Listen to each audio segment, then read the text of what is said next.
It's a lovely good afternoon to the world out there. I'm saying the world out there because Camnet is just not another channel. We are everywhere. You can even catch us live on Facebook, and we are here to bring you nothing but the best of the sports highlights and whatever is happening in terms of the sports world. And I'm your host, Amos, aka Amore, and I'm never alone on set as always. I'm joined by Mr. Rapson. Good afternoon, dear viewers, and it's good to be back on the show, and we look forward to nothing but the world of football and other sports as well in this discussion this morning. Augustine to my far end there. It's a lovely good afternoon to the viewers out there, and it's exciting to be back on the show. I think we would like to thank the Lord of Almighty for the gift of life and good health. It's not by power nor by mighty that we're here, but by His grace. Oh God, praise be to God. Amen, Augustine. And to our viewers out there, this is Off the Pitch, a show that gives you nothing but the best in terms of sports, like I said earlier. And today we've spiced it up a bit because we'll look at. Anyway, I think I won't review it now. But before we go in more details over what we have today for you, let's just take a short break. Hello, Camnet TV viewers. I'm your pastor, Pastor Moses Chuluba. On the 24th of August 2020, I'll be hosting the UPND President, Mr. Hakainde Hichilema, on national matters at 2030. Please make a date with me. Contributions will be by Skype and Zoom. You can also text. We hope to see you there. God richly bless you. May God bless Zambia.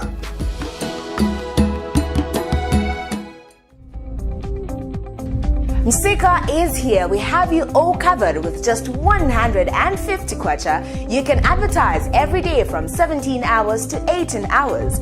For a 30-second ad, get the benefit of selling your products and services on Msika. For more details, call our marketing department on +260 953 995099 +260 962 444 726 or +260 971 177 467. Email us on info@camnettvafrica.com. Terms and conditions apply.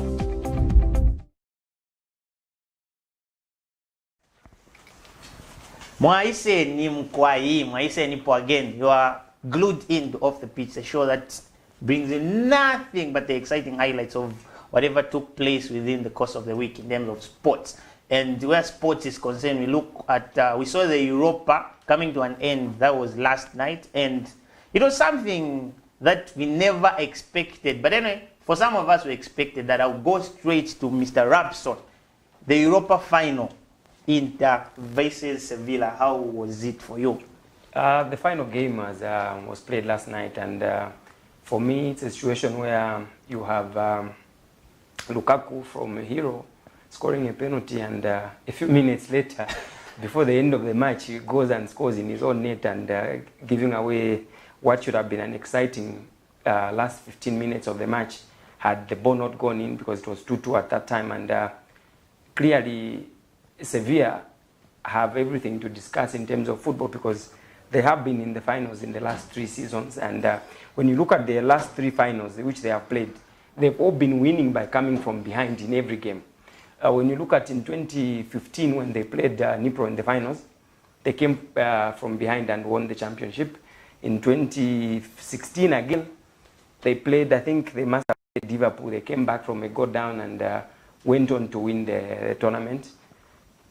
This year again, we saw them come from behind and win the match. Clearly, you can see that Sevilla are now specialists in the Europa League. I don't know about Augustine, looking at the history of Sevilla in terms of the Europa League, we've seen them dominating. I think for the past 5 years or so, they've been dominating the Europa League. Did you expect such a result? I think in yesterday's encounter, at least I expected Inter Milan to try and get some, I think to win the Europa title, because they were chasing Juventus in the Serie A, but they fell off as the league was gaining momentum. I thought Antonio Conte was going to give it his all in this encounter against a Sevilla side, and it just didn't go out. It just turned out to not be their day, because at Inter Milan, he tried to change a little bit of his starting 11. You see, most of the times we are used to seeing Ashley Young and Kandreva on both wing backs. But for yesterday's match, he opted to go for, is it Ambrosio? Yeah, I think he got it all wrong. Skriniar was dropped to the bench as well. I think Antonio Conte got his tactics wrong. And then one thing I've realized about Antonio Conte is that he has only one way of playing. Once you just master how they play in Inter Milan, then that's the end. He doesn't change his tactics. He'll stick to the 3-5-2 formation. It doesn't change whatsoever. And you could see that the big man from the former Real Madrid coach, Julian Lopetegui, Oh, yeah. I think he's trying to send a message now to Spain and to Real Madrid. Why did they let him go? They never gave him that chance. He has built this Sevilla side, which is very youthful. If you look at the likes of Reguilon, they have got Koundé there, their centre back. It's looking good. And what a send-off for Eber Banega. He's been one of the greatest players who have ever played the Spanish league. It was befitting that he had to bow out with such a title. His final game for Sevilla, and it was the good part about the final is that their homeboy was the captain, Jesus Navas. Yeah. looking at the bad run that Inter has had and their coach, do we still see Conte being their head coach next season? I think that's the issue, because there are some reports coming out from Italy that Conte might be sacked come the end of this week maybe, or next week, because they believe that Inter Milan were very well equipped to try and win the Serie A, and they failed to do that. They never won any silverware this season, so they thought maybe this Europa will save his job, but he didn't do a great job at the end in the final. Now he's under pressure. I think he may be sacked. Mr. Robson, what's your take? When you look at the way Inter has been preparing for this tournament, they put in everything. I think Conte was given every resource that he needed to play both in the Italian league as well as in Europe. But looking at both, when you see their performance in the league and how they have ended in the league, clearly it calls for someone's neck to be chopped off. Why is it that? You see, in football, it's a situation where an investor, the owner of the club, has put in resources. The expectation is that you have to win a title for you to be amongst the best in the world. And Conte was given all the resources at his disposal. And when you look at their performance yesterday, the fighting spirit was not there. It was not in the team. You could see that they are in trouble. They could not change the formation.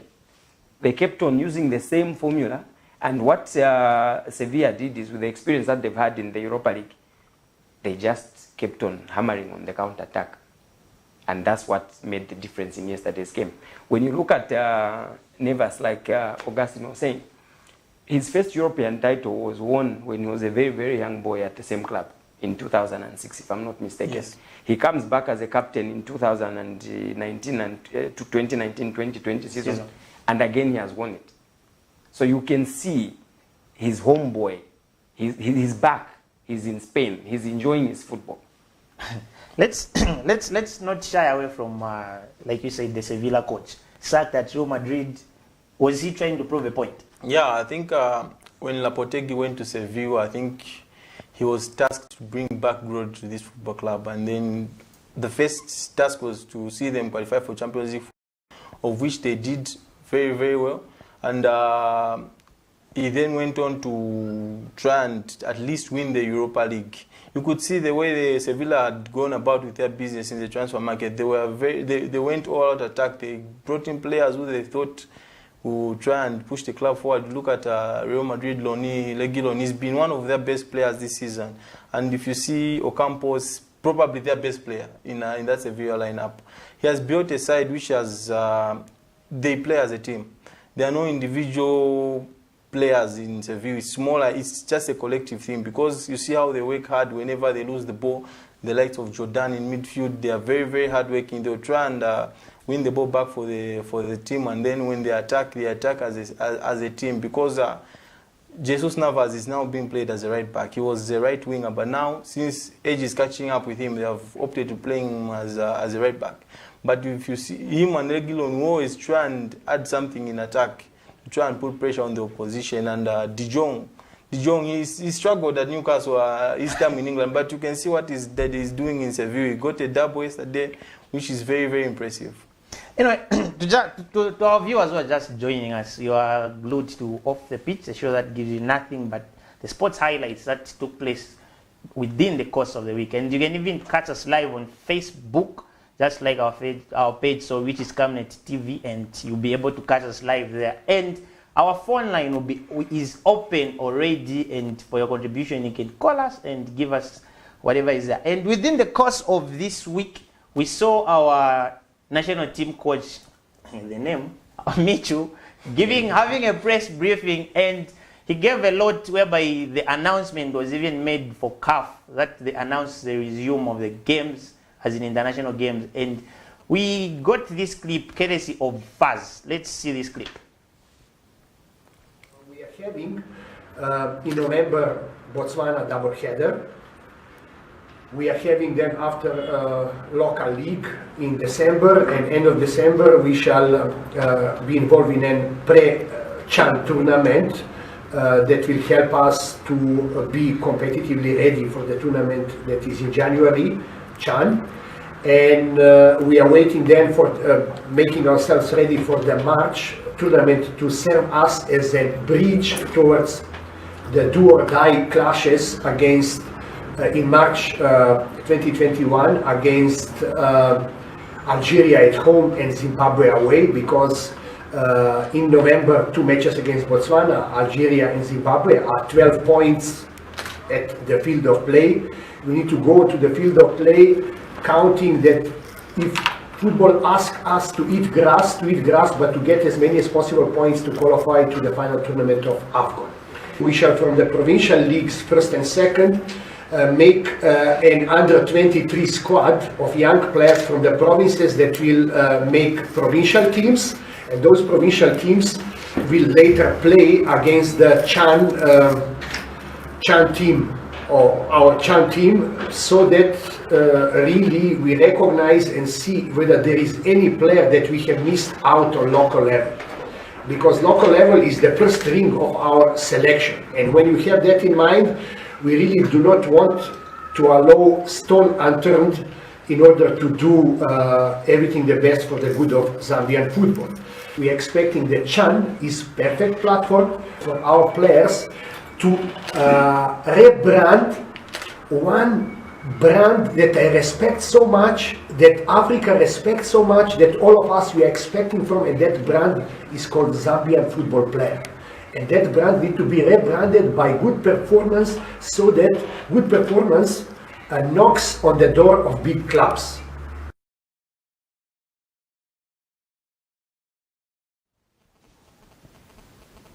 Welcome back. You are live here on Camnet TV on Off the Pitch, and we have got a guest in our studio, Napsa Stars winger Kapembo Msonda. I got the name right, huh? Yes, you did, eventually. Kapembo, welcome to the show. Thank you very much. Thank you for having me here. Yeah. So I would like to talk about your football journey, Kapembo. A lot of people might, a lot of questions that we receive. How did you manage to combine education and football? Oh, I get this question quite a lot. It was it's very peculiar. Something very interesting happened, I think, when I was still in grade 12. I had a dream one time when I was in grade 12, grade 12, 2013. And in that dream, I was wearing a university gown and playing soccer in my football boots. So one time I sat on the table with my mom and I was thinking about this dream, and I felt like God was telling me, you know, you could actually do this. And this was before I went to university. This was before I even knew I was going to university.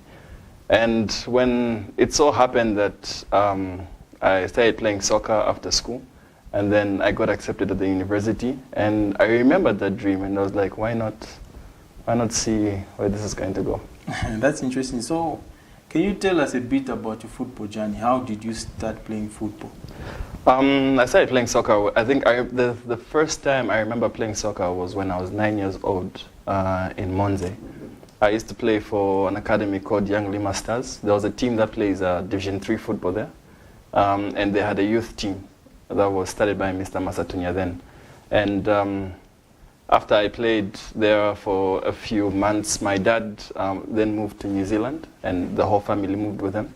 And when I got there, I started schooling there, and I joined an academy there called Douglas Villa, where I played a few games. I remember that year I found the team in the relegation zone, and I scored, I think, 64 goals in, in a few games. And we went, I think we finished second that year, and I won MVP. I moved to another school, and I joined the school team there. And it was time to come back to Zambia, 2007, 2008. And when I came back, I joined Lusaka Youth Soccer Academy in Long Acres with Linus Kaputa, where I started training. There were different coaches there, Charles Kafula, even George Londamina, Apis Chikolo. So the exposure there was on a different level with the coaches. And they offered us a lot of opportunities to play tournaments in Sweden, in Portugal, Denmark, all sorts of places. So we played a lot of tournaments out there, and I began to get exposed. And in 2014, just before I went to UNZA, we went to a tournament. We went for 3 different tournaments in Europe, where I got a call when I was in Spain. I got a text from my mom, and she told me, "Oh, you've been accepted at UNZA." And I was like, "Hey, but I didn't apply."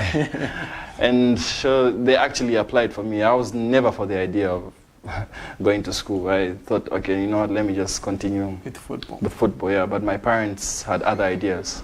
And yeah, they applied for me, and I came and I did my medicals, and that's how I went to UNZA. And at that time, I had joined National Assembly. Okay. Yeah.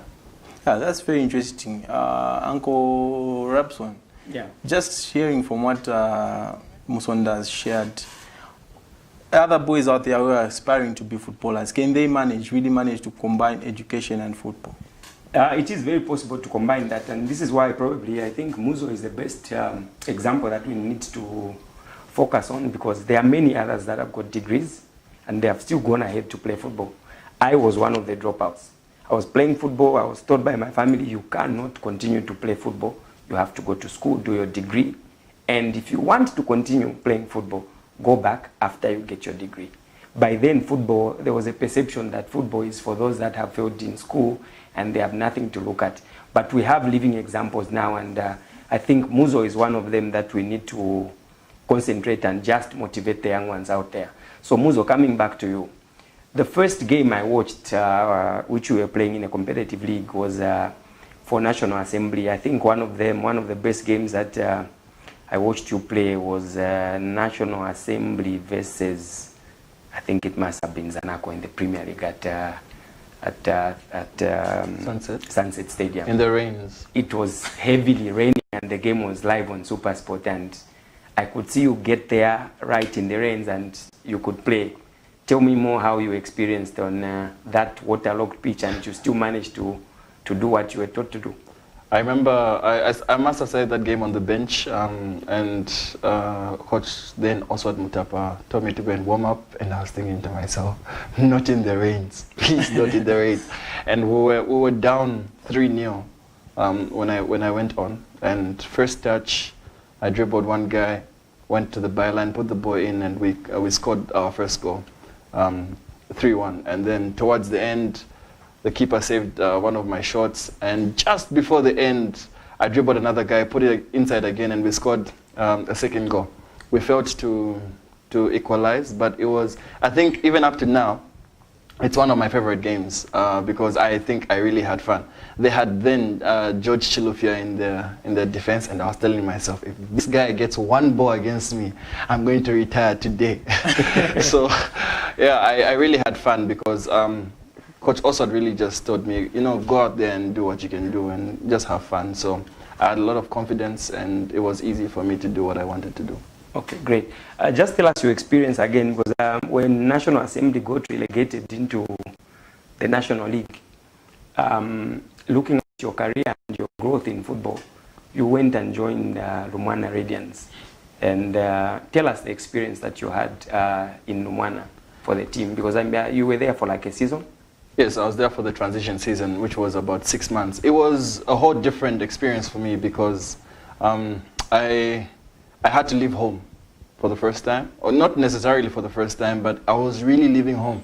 Before, when I left home, I was leaving home to go boarding school, you know, to go to university, and it was easy because it was very near Lusaka. But then I was going to Solwezi, and not only Solwezi, an hour drive away from Solwezi, and the whole environment was different for me. It took me a while to settle because everything was different. You know, the setup, even at Lumwana, you know, it's almost like you're in a bark. So there's no liberty. You can't really move at free will. It's just football. So there's no time to really reflect on anything else. It was a whole different experience, but I think it was an experience that I needed. I needed a time where I was just concentrating on football. All the times before, it was football in school. So I needed a time where I was just going to concentrate on football. And I think it did me a lot of good because it was from Lumwana where I had a very good game, a very good 2 games against Napsa Stars and a few other teams. And I kind of marketed myself when I was at Lumwana. And then I had moved, the person that asked me to go there with him was Coach Oswald Mutapa. So it was almost like I had a guiding light in a place that was very far away from home. So he made life a lot easier. So it's a place that's really played a huge role in my career because I think without it, I wouldn't really be where I am right now. Yeah. So looking at the just ended 2020 season, in 2019 you moved to Napsa Stars. Yes. How has been your time at Napsa Stars from a side which were just mid-table and you are this close to trying to be crown champions of the land?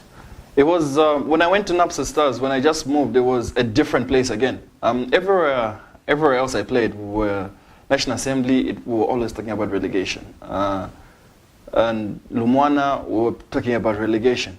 The first thing I heard when I got to Napsa in our meeting was, guys, this year we want to play CAF. That's our target. We want to play CAF. And I'm thinking to myself, okay, this is a whole different level. A whole different level of commitment also. And I think they psyched us well enough to believe in ourselves. And we set our targets so early in the season and we made ourselves believe that we could actually do it. And then we had that very good run in the beginning where we went so many games without losing a game. So it gave us the confidence, it gave us the motivation to actually believe that we could do it. And I think amongst ourselves, it's a team that I've played in where in every position, you have people that are top quality. The competition is real. The type of players that are there on another level. You look at Collins Kombe, Mavugo, Luka Banda. You have a number of players that are even playing for our national team. So it was a different environment for me, and it helped me also get to a different level in my game. Yeah, so as a footballer, as a young Musonda growing up, who inspired you to become a footballer? My dad used to watch a lot of Arsenal when I was growing up. He's no longer an Arsenal fan now because he says BP. Yeah, but I watched a lot of Arsenal and I watched a lot of Thierry Henry. And a lot of people used to say when I was young, I looked like him. So I grew up feeling like I'm Thierry Henry. Thierry Henry. Yeah, so he's one person that's really inspired me. And also, I think at the time that I was growing up, Collins Mbesuma was really at his peak. We've got different types of gameplay, but he really made me want to play soccer. And another one was Emmanuel Mayuka, who's now my teammate. He's one person I looked up to a lot. I still look up to him. We talk a lot. There's a goal that he scored against Botswana, Woodland Stadium. I was very young then, but I remember that goal vividly, and I'm always telling him about it. He's even forgotten about that goal. Yeah, but I remember it very, very well. And so he's also helped me, ever since he came to Napsa, he's really helped me, improve my game also. So like, away from football, what else do you do?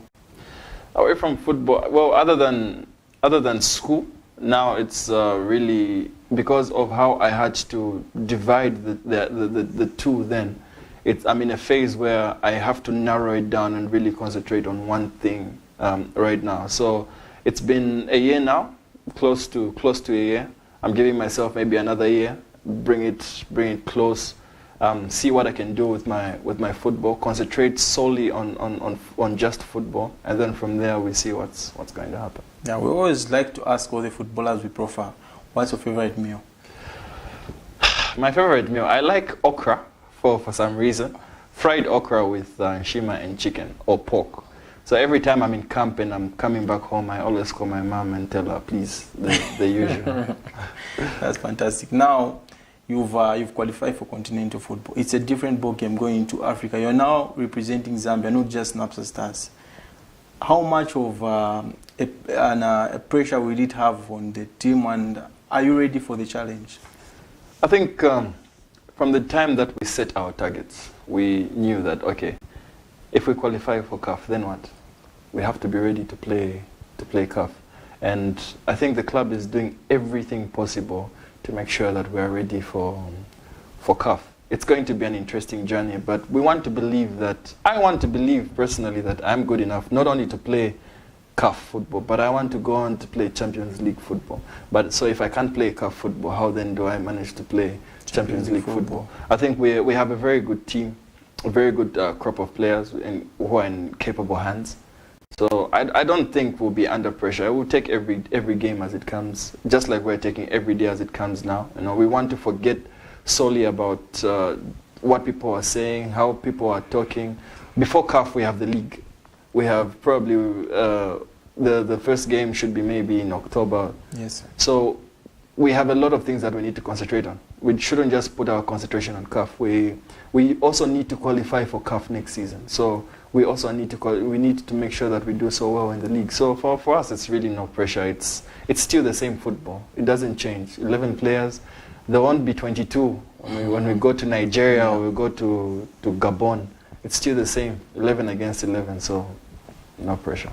Yeah, you've heard it right here from Kamni TV, the confidence from Kapembwa Musonda. You got it right. Yeah, I think the name was kind of difficult, but for the Napsa Stars now, I'm sure they are very happy that you have come out and said that you are very confident and looking forward to try and take on Africa, not just in the league, but you want to go and conquer Africa. You're just not going to show yourselves that we are representing Zambia, but you have to go and compete. Uncle Rabson, your last questions for Muzo? I think for me, I would like to ask Muzo to just encourage, to try and explain a little bit further on his graduation and his degree, so that the people that are viewing us out there, those that are able to combine both, can get some motivation from Muzo's journey in football. Your views on that and how you managed, because you graduated this year? Yes, we will be graduating. You'll be graduating this year. So you finished your exams in the midst of a league, a season which had a lot of pressure, but you still managed to combine both. So for me, I think my take on your journey is the young ones out there that are viewing us and saying it's possible to play football as well as get a degree. That is what I would like you to just encourage the young ones out there as you close.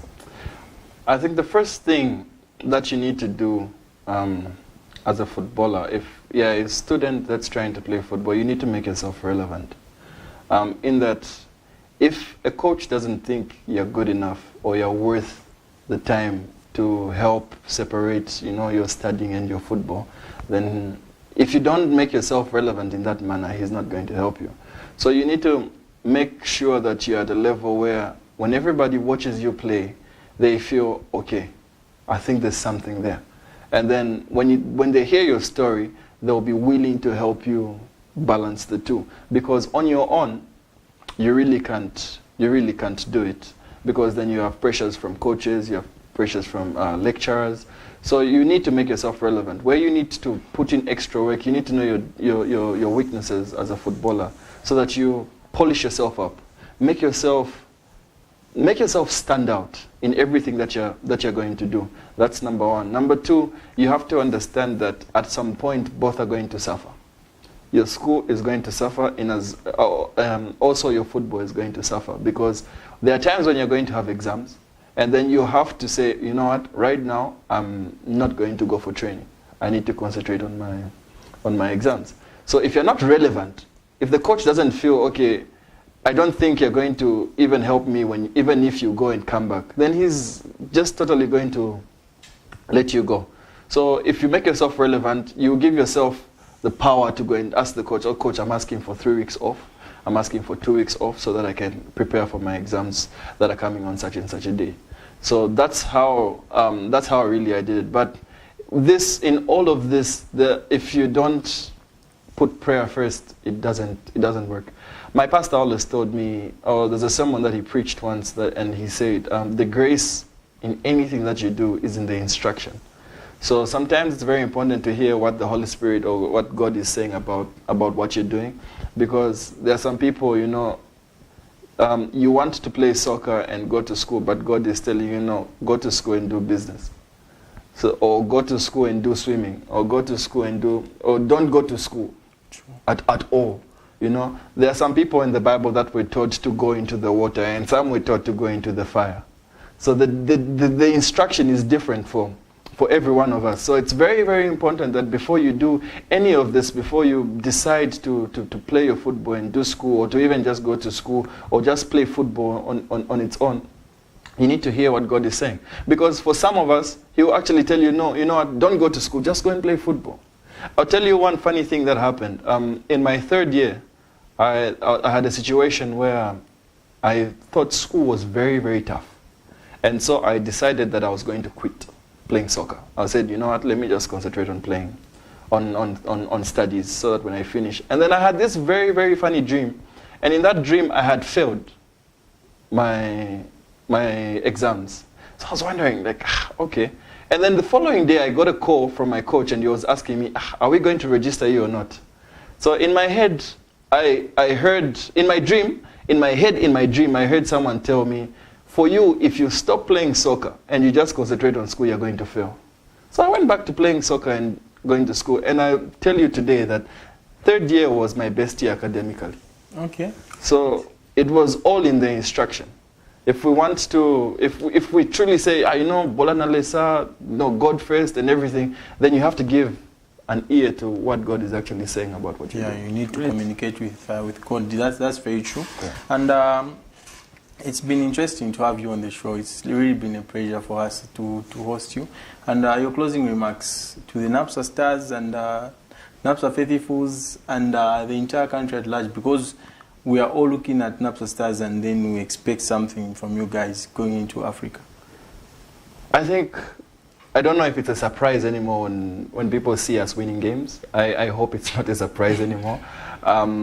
But we will keep on working hard, and for every challenge, I think there's more effort that is needed. So we clearly know that we are now in a different challenge, in a different place, and the effort that is needed is going to be different. So people should expect us to work 100%, 120%. We're going to put in everything every time we step onto the pitch. And to everybody out there, to every young person out there that really wants to be a footballer, my words to you are: chase the dream. You first have a dream and then you chase the dream. Without a dream, then you're pretty much not going anywhere. So yeah. Yeah. Thank you very much for coming through, Kapambwe. Kapembwa. Thank you very much for having me. It's honoring. Well, today we've done it in a different way. This segment of Player Profile, we've at least brought Kapembwa in the studio. And it's interesting the points that he has raised. I hope he has inspired 1 or 2 kids out there. We will now take a short break and we'll be back on the other side. Are you a filmmaker? Well, you are exactly what we are looking for. Camnet TV is calling on local filmmakers. For more details, you can visit our headquarters in Ibex Hill, next to Hilltop Hospital. Contact us on 0972 277467 or 0962 444 726. Camnet TV. Not just another channel. Hello, Camnet TV viewers. I'm your pastor, Pastor Moses Chuluba. On the 24th of August 2020, I'll be hosting the UPND President, Mr. Hakainde Hichilema, on National Matters at 2030. Please make a date with me. Contributions will be by Skype and Zoom. You can also text. We hope to see you there. God richly bless you. May God bless Zambia.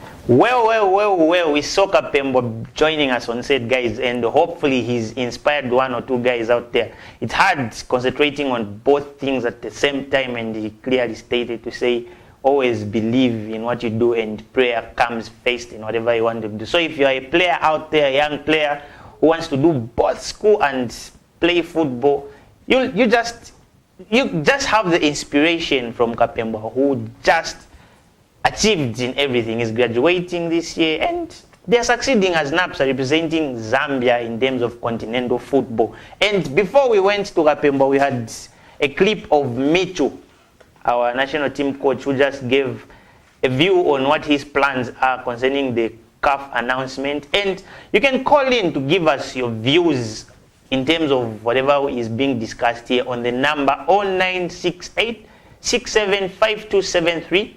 I repeat the number again, 0968 675273. I'll start with you, Mr. Rapson.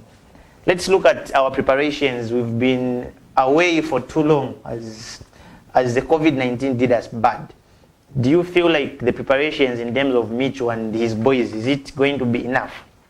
Well, the roadmap that was unveiled during Michu's press briefing has given a lifeline to the Zambian football. Because when you look at his roadmap of visiting each province and just spreading his net wider to give chance to those people with talent that have not been seen or have never had an opportunity to come and play football along the line of rail, where mostly we concentrate on Copperbelt, Lusaka. He's got a plan of visiting each province. And in each province, he has promised that out of those visits, they'll create a squad that will face the local Chan team and compete for places for the January tournament. And clearly from the way he was explaining himself, you could tell that I think he's promoting grassroots football. And that is the best direction that we need to take as a country if we are to develop. Because if we begin from identifying talent from the rural leagues, the provincial leagues, and you start jetting them into the national league, the Eden University League, I think it's from there that we'll be able to see talent that will probably bring back the glory that Zambia had, which we are looking forward to having. He passionately spoke about the two games that we are facing Botswana in October and the preparations and the friendlies. I think for me we are on the right track. Looking at many at times, Augustine, we look at it to say national team calling has always been by name. You've made a name before, so it's easy for you to be called. But are you seeing the same situation in Michu's era? No. If you look at the way Michu has come and he's approached everything, you can compare him to more like Heverena. The way he did his work, he's very much on the ground. He's not like Bonetti didn't used to stay in Zambia. He used to go to Italy, then come when the national team is about to play their games. But if you look at Heverena, he was stationed here and he would go into these league games and watch the Super League teams and also the lower leagues. You remember at the time when Heverena was coach, he once called Emmanuel Mbola, was for Mining Rangers at that time, playing Division 1 football. He called him to the senior national team, and he also went on to call Godfrey Ngwenya from the Air to Rising Stars. So you can see that these guys really mean business. Because if you see, look at Milutin, when he came to Zambia here, I thought $25,000 for such a coach. I think it was very impressive. You can see from those ends that this guy has just come here to try and help this country grow in terms of football. He's not just looking at it that for the next 2 years or so. He's looked at it as a project from here from now up to the next 5 years, 10 years, something that will try and bring back Zambian football on the map. We talked about the league coaches to try and at least be their all assistants to the national team. He was very clear in what he was saying. He will try and work with everyone to try and at least pick the best talent. If you look at the Chan team, he said that they will go around, like Uncle Robson said, they will go around the provinces try and play under 23s. So he said that maybe we may have missed out on a talent that we were not when we were doing our selection. Maybe they can try and pick out 2 or 3 players from these provinces to try and add them to the Chan national team. And I personally feel we should try and change the way we approach the Chan tournament, because that's developmental. So I don't expect someone like Tosna Sabata, someone like Rollins, people who are already established at the senior national team to try and be playing Chan because they are local players. I think that's wrong. We can just go on to try and expose players who haven't been exposed at the international stage. It's not about results. It's about development. So we should try and keep that in mind. Let's not put pressure on Michu to try and get results at the Chan, but to try and develop future stars. Let's look at like Kapembo, the youngsters who was just in the studio. We can try and expose such players. We try and go into these lower leagues, Division 1. Maybe if you look at the Namsa captain, Dixon Chapa, he hasn't had any international exposure.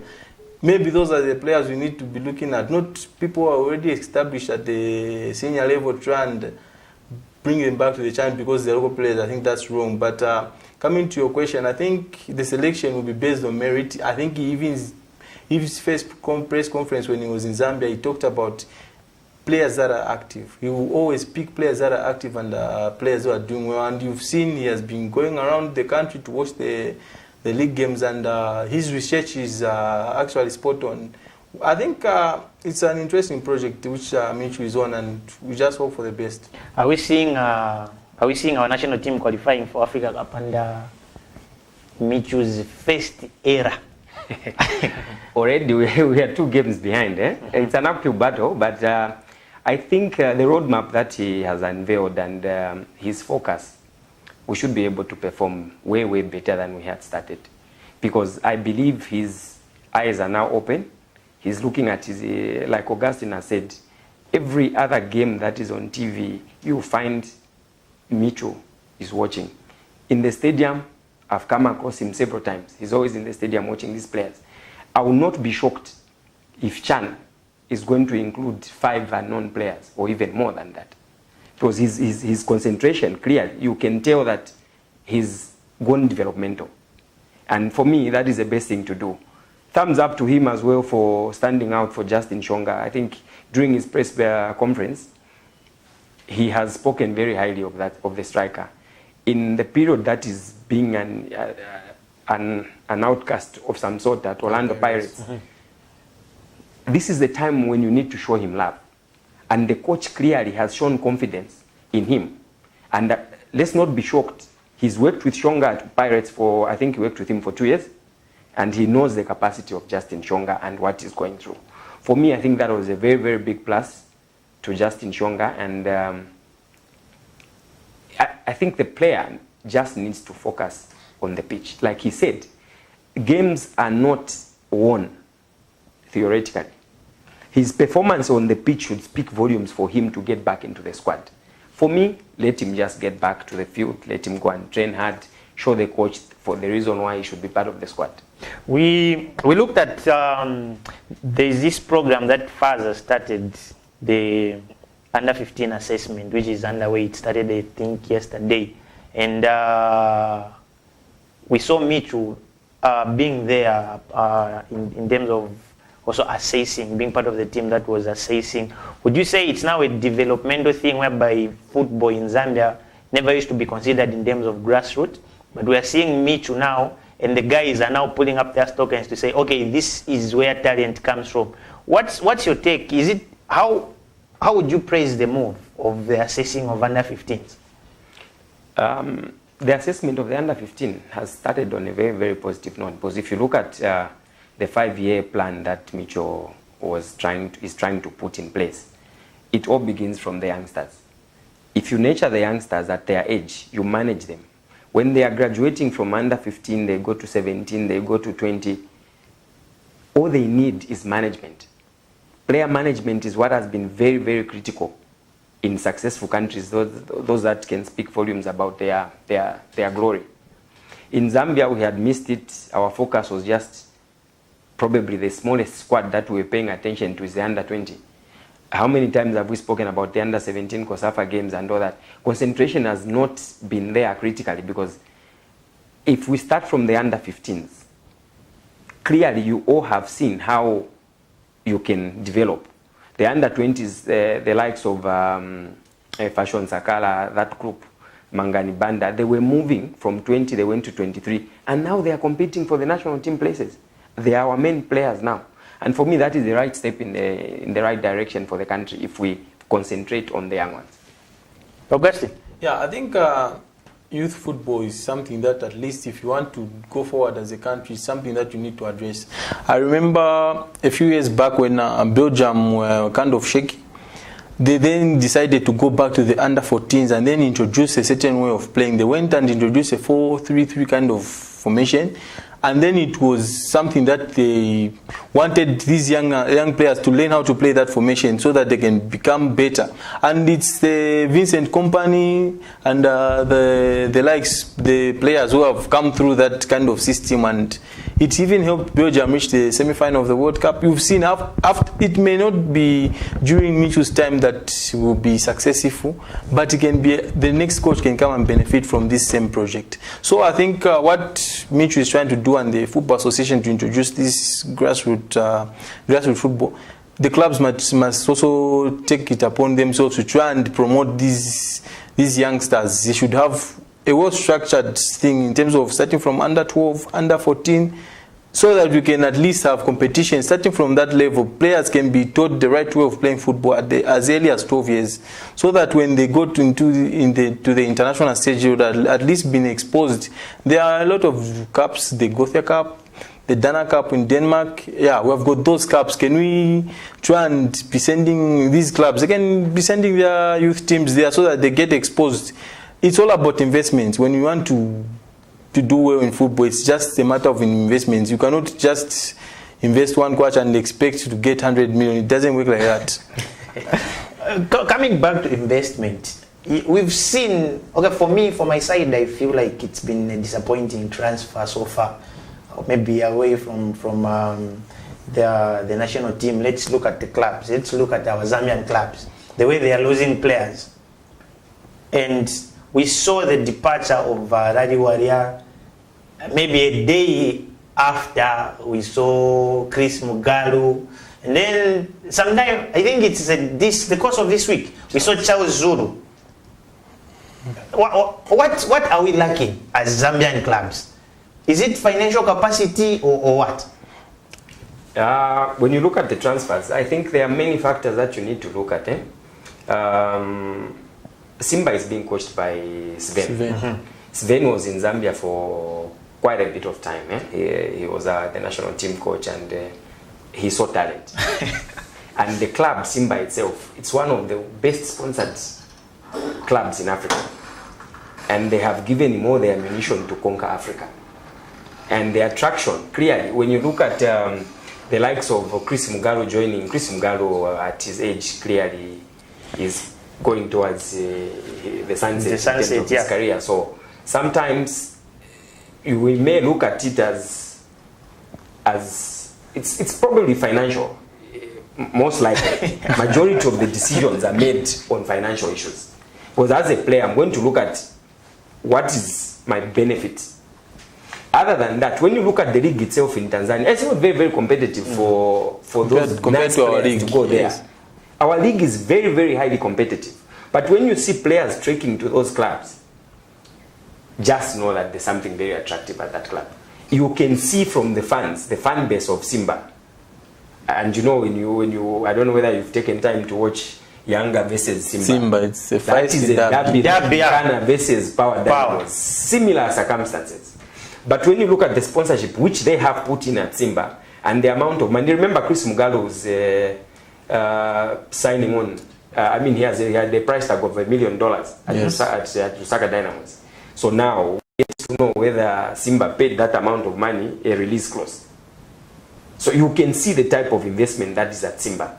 And clearly, their investment will show at continental level very, very soon. So looking at these signings that we have had in the past few weeks, Rally Walia trekking to Simba, Crispin Mugalu, and Charles Zulu. I'll try and focus on our very own. If you look at Rally Walia, is it a very good move? I think there are a lot of questions.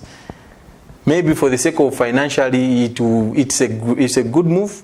Like Uncle Rapson said, the league is not that competitive. I think the only positive that is from that move is that you'll be playing continental football, and you can try and see what this Simba side are trying to do. They're trying to conquer Africa. Charles Zulu is at least a step above the South African league. It's better than our league. It's very competitive than our league, to be honest. So now it's a matter of it's always a debate. Okay, let me say infrastructure wise and the way the clubs are run, they step ahead of us. But in terms of the football on the pitch, I think that there are a lot of question marks because we've eliminated Orlando Pirates in recent years when they came to play Green Eagles and other clubs. But if you look at it from the Charles Zulu, there was a time when he had a very terrible injury. Yeah, he was supposed to go to France. Then that deal fell through because he had an injury at that time. Then he struggled to recover, but you've seen that when he recovered, you can see that he was getting back to his own self.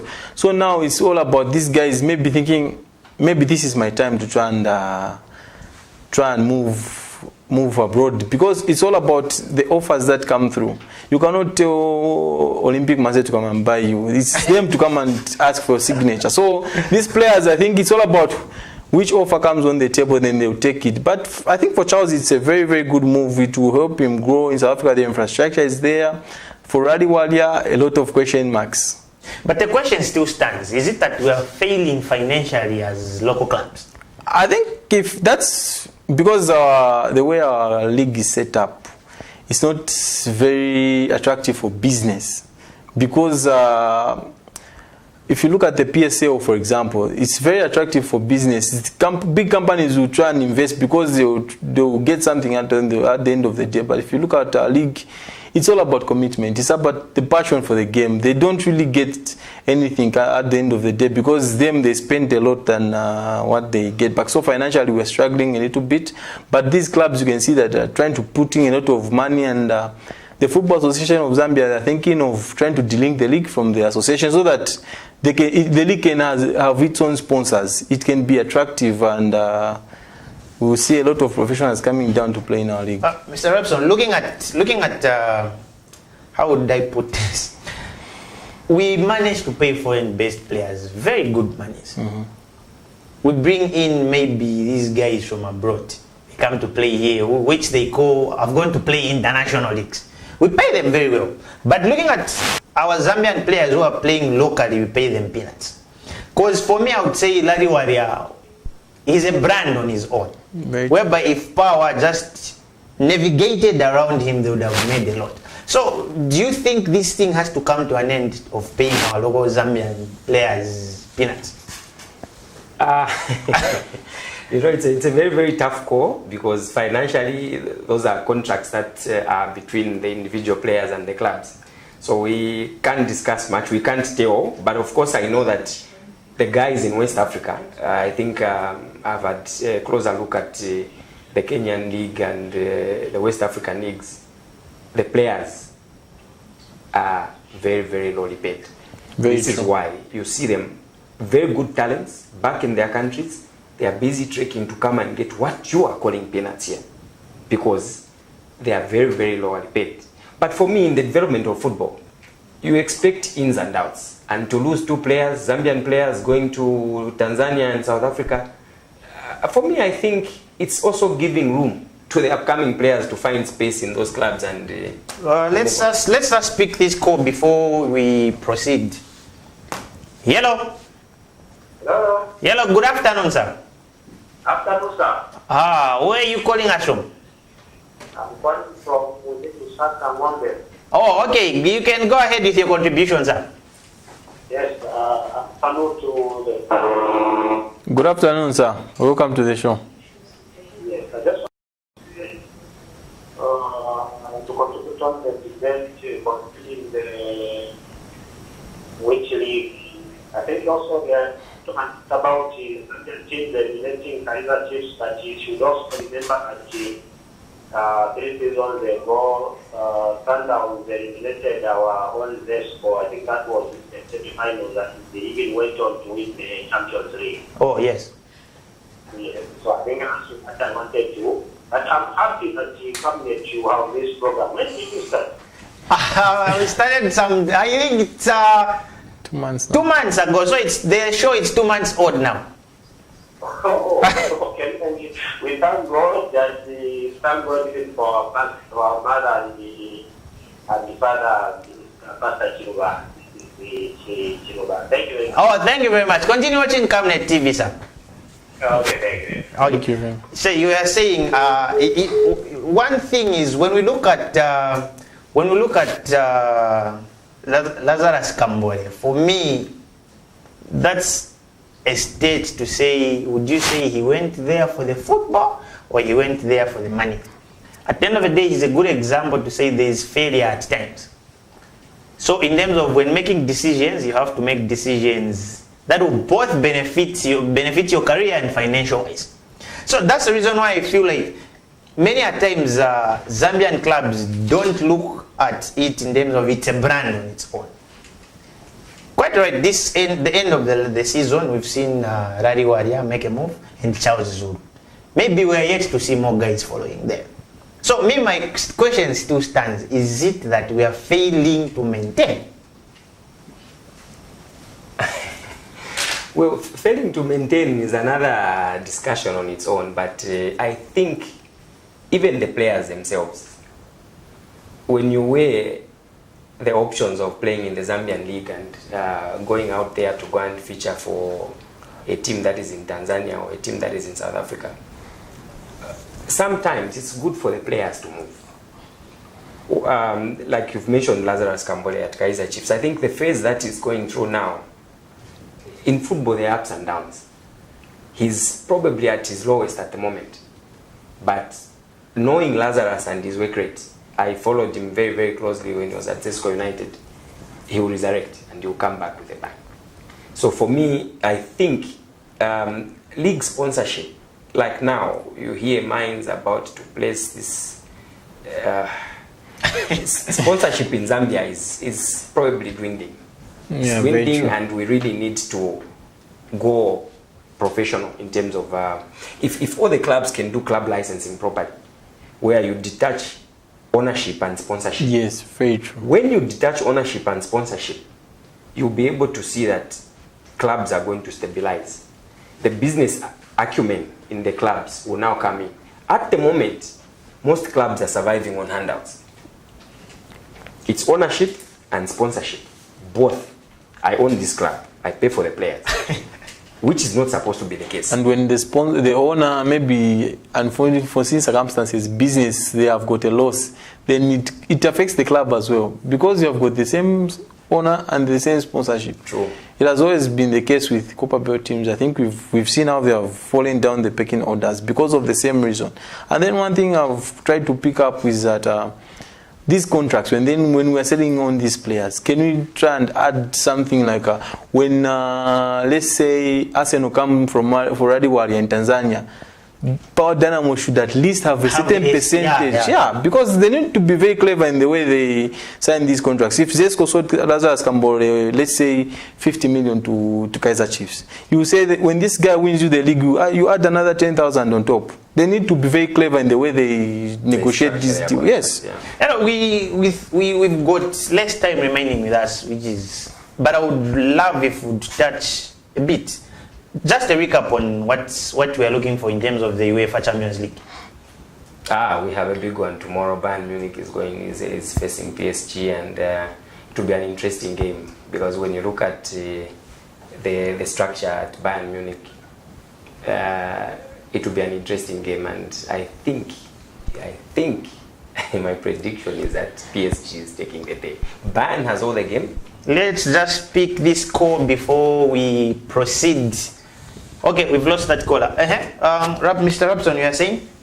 When I look at the player commitments and the structure of the two clubs that are featuring in the finals, I think, because due to time, I think I would go for PSG starting the day. We'll discuss that next week. I think I'll go a different direction. I'll go for Bayern Munich. I think what an achievement it will be for Alphonso Davies from a refugee camp to winning the Champions League. I think that would be something interesting. We'll see how the tactical battle will go through, but Thomas Tuchel has got an insight of how Bayern play because he's a German and he's been there for a very long time. It will be an interesting tussle because Bayern haven't drawn or lost the game, but this is a test for them. We are seeing a PSG managed by Neymar. They're saying hopefully Neymar will lead them to their first ever UEFA Champions League trophy. But for me, it's a 50-50 thing. But even for me, I think I'll give it to Bayern because they are playing. And hopefully it will be a different story. Anyway, your final words in 20 seconds. My final words is thanks very much to Coach Mitchell. He's committed to help the 4 clubs that are playing continental football. He's committed his team to work with all the 4 technical benches, and I think it will be good for African football from the Zambian clubs. Okay. I think it's been an interesting show. Thanks to the viewers for tuning in, and thanks to Kapembwa Msonda for coming through. And we look forward to the battle between Rodrigue Kawe and Collins Besoma in is it Grow Africa? And in South Africa. I think it's an interesting tussle, and thanks to the production team for making this show possible. Anyway, our director today is somehow a bit, I don't know what I can say. But anyway, we've come to the end of the show, and for whosoever missed whatever we discussed, we'll have a recap next week over what has happened today. And I want to thank Kapembwa Msonda for coming through and giving advice to the young players out there who are trying to groom their career, both their career and school. And hopefully we'll have some joining us next week in the studios. Just stay glued, and we'll leave you with this question, guys. Are our Zambian league teams doing enough to keep players in the Zambian league? You can just go on our Facebook page, Camnet TV, and you find this question and give us your view on that. I've been your host, Amos aka Amore, and we are out. See you next week.